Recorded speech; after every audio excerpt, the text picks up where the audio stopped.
If you've never had Cab Franc Icewine, I highly recommend seeking it out. It is just such an exquisite treat. Cabernet Franc has emerged in a very short period of time to be a very important grape. Actually, it's number 2 behind Vidal in terms of ice wine, at least in most vintages. So Vidal represents around 73% of ice wine production.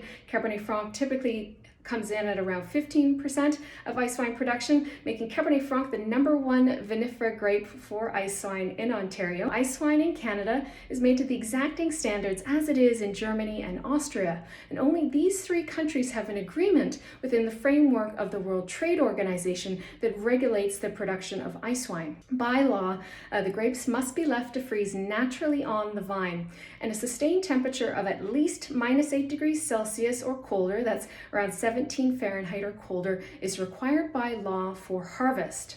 Now, this temperature can happen in December, it can happen in February. Mother Nature decides that. So it's not the calendar day that is specific here for harvest. It is this -8 degrees temperature that we require by law.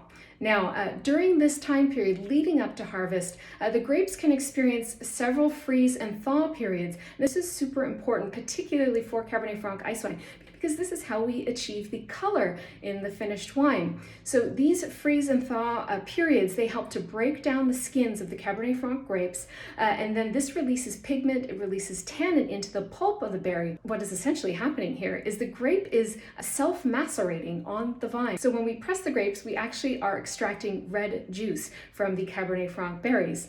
So the color of your Cabernet Franc Icewine will vary depending on the vintage conditions, depending on this freeze and thaw effect, and it also depends on the patience of the grape grower and when they choose to harvest. When we are pressing the grapes, we are pressing them frozen as well, and this is important because it helps to ensure that the water content in each and every berry is frozen solid. So when we press, we get this very tiny drop of extremely concentrated sweet juice out of each and every berry, and this is what we ferment into wine.